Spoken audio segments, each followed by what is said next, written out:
Awesome. Welcome to the Anything Gender podcast. I am Charmaine Prince, your host, and today I have a guest, Melania Murphy. Melania, thank you for joining us today on the Anything Gender podcast. But let me read your bio. Melania Murphy is a writer, speaker, and soon to be author. Her area of expertise focuses on empowering women through the topic of married name choices. Her book on the same subject will be published later this year, titled Bound by Love, Not Tradition: Empowering Women Through Married Name Choices. She has a degree in applied behavioral science, a master's in leadership, and has spent the last decade collecting stories from couples and professionals around the topic of married name gender equality. Welcome, Melania. Thank you. Yes, thank you very much. I'm thrilled to be here today. Is there anything else you would like to add to that bio? I think that covers it. And I'm really excited to get into the topic and answer any questions that you have because I love talking about this topic. My first question is what led you into this space of Right. married name gender equality? You know what? I've thought about that a lot myself, but growing up, my dad passed away when I was young. I was only 3. He died from kidney failure as a result of juvenile diabetes. And so my mom and my siblings and I, we lived with my grandmother for a while. And then when my mom remarried, we moved in with my stepdad, of course, and this was back in the 70s. And so she, of course, changed her name. And it was just kind of fascinating to me that here I lived with my grandma who had a different last name than my mom and my siblings and I. And now we moved in with my stepdad. And so now my mom has a different last name than my siblings and I just thought, just seems so I mean, I was 7 when she remarried. So I'm like, we're all a family. What does it really matter what the last name is? And so as I've talked to friends, acquaintances over the years, for example, one of my friends had a lovely Irish last name. I knew her. Her name is Moriarty. And she fell in love and she became engaged to a man whose last name was Dam, Damm. And I'm like, oh my gosh, what are you going to do? Are you going to like change your name to his name? And this was back in the 80s. And she was really struggling with that because the tradition is that a woman drops her surname, her birth name, and takes on the husband's name. But she really didn't want to take on that name. And at the time, people were saying hyphenating was kind of inconvenient. And so she went with tradition and she dropped her name and she became Megan Dam. And I just always thought this would be a perfect opportunity for maybe the man to take the woman's name. And then they went on to have 3 children and sent them to a Catholic school. So I still laugh every time I think of the principal there, calling the 3 damn kids to the office, in Catholic school. So I think it's just always been kind of fascinating to me how not a tradition of women taking the man's name, but how it's so ingrained in our society. Underneath that tradition, there's a lot of unconscious biases, there's a lot of stereotypes, a lot of feelings underneath that. And I think it impacts women because we feel less than the man. So I think it's really interesting to see how that plays out in our society. Is that why you labeled it married name gender equality? Right. Yeah. Because if you take gender out of that decision, we're getting married, we want to have the same last name, we want to have kids in the future. what are we going to give them? What are we going to name our kids? If you take gender out of that equation, like same-sex couples, when they are getting married, they come to that discussion table on a completely different playing field because, and I've talked to many same-sex couples where they feel like, you know what, my name, my ancestry, everything that's wrapped up in my birth name is just as important as your name. So what are we going to do as a couple? How do we want our new union to unite that name? Or maybe they both want to keep their own names. Maybe, yeah, I just talked to a couple this week who they each kept their own.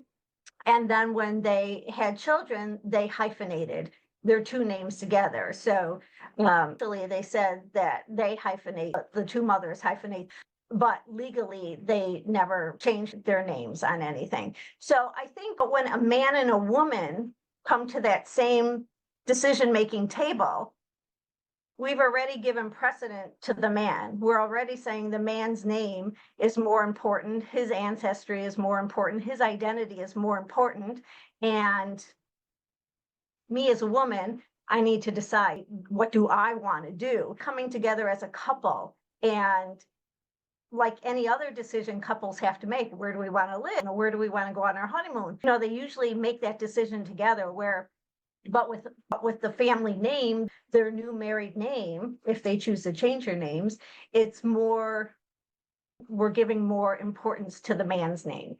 And I think that's what I mean by married name gender equality, that our names have more than just, Murphy has a lot more significance than just the name Murphy. It has a lot behind it. And when it's a gender equal, it means that both people, their families, their ancestry, their names, their identity is just as important as the other person. Thank you for that. Why is achieving married name gender equality important to both women and men within the society? I'm glad you brought up that point because it is important to men as well as to women. It's a society taught tradition in the United States, that we take the man's name. But for men, there's many opportunities too to broaden what's okay and what's normal. I talked to a man who, and this is just fun, it's a fun story, but he grew up loving the movie called Maltese Falcon.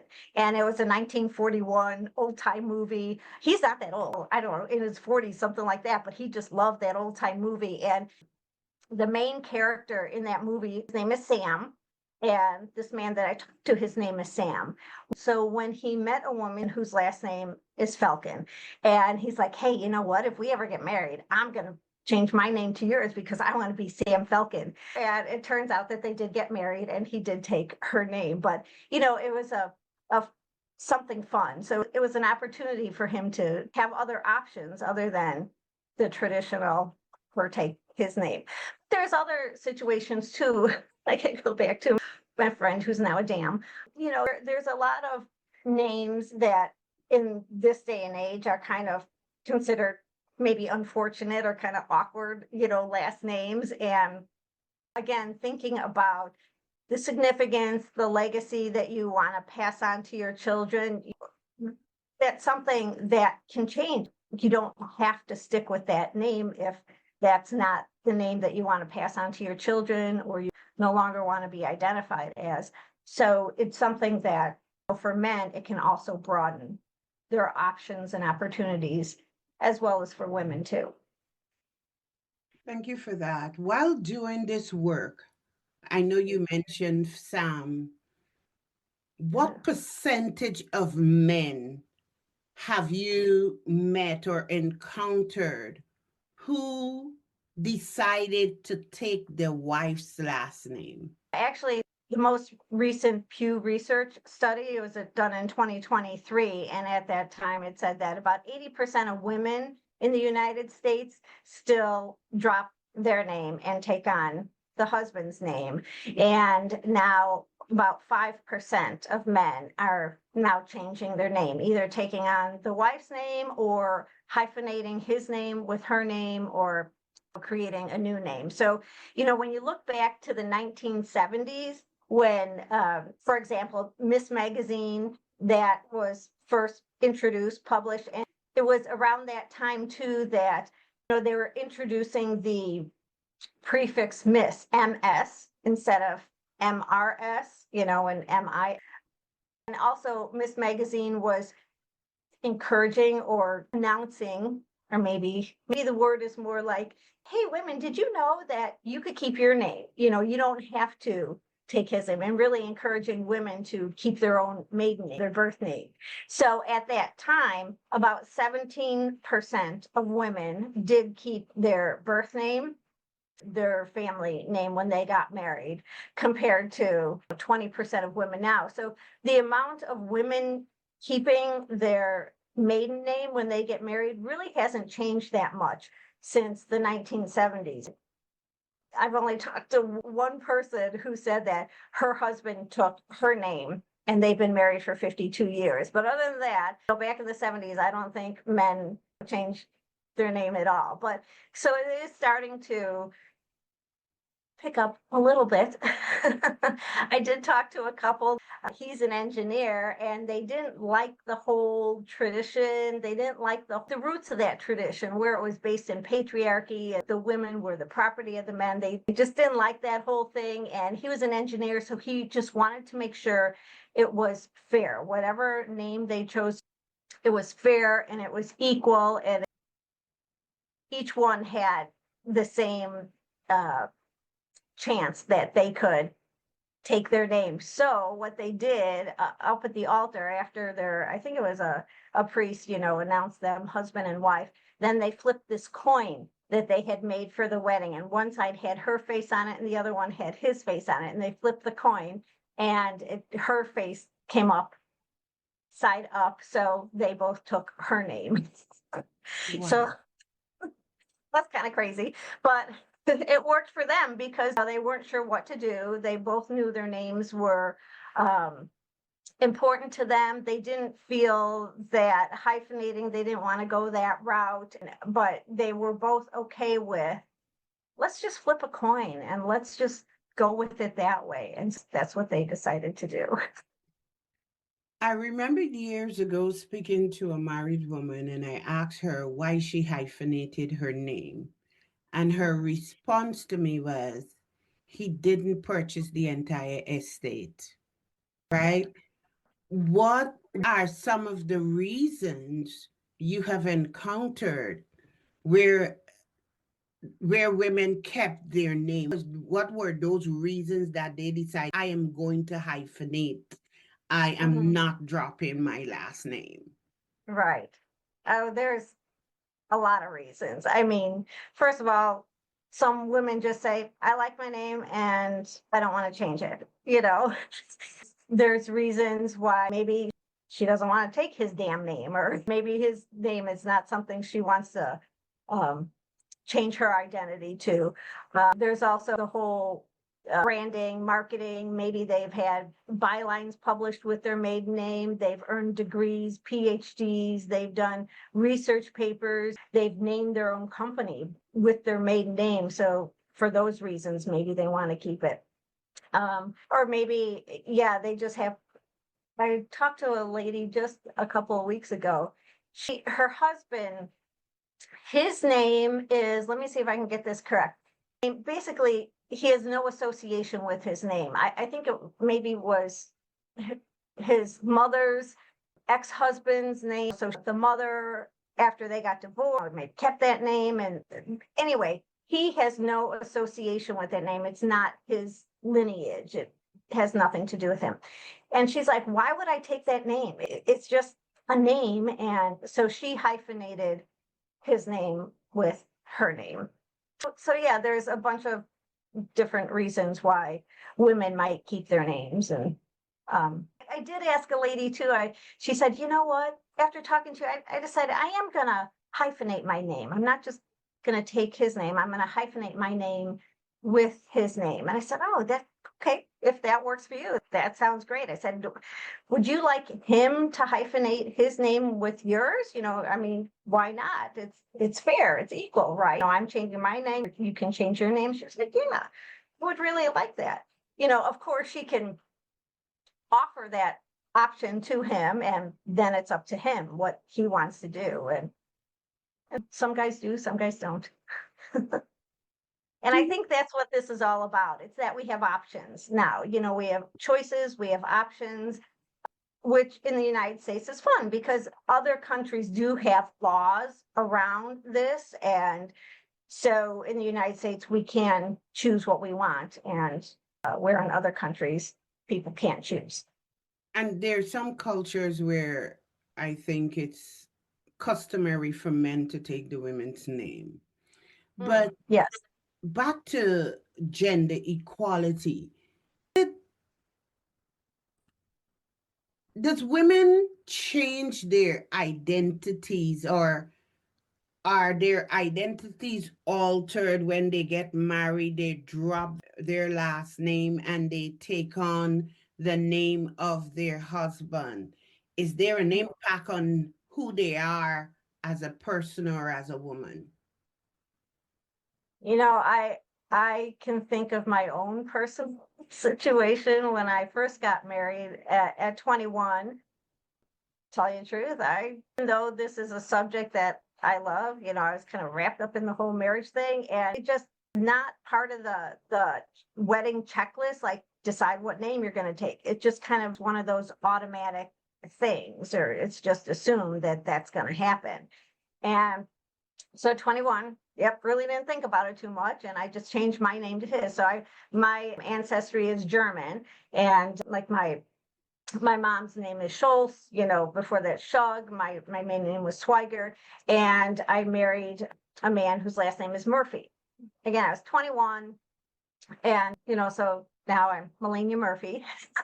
And almost instantly, people's like, it's a nice Irish name, a cute Irish name for a cute Irish girl. And I'm like, actually, I have no Irish blood in me at all. I just, that's just my name now. And we went on to have 3 kids, awesome, great kids.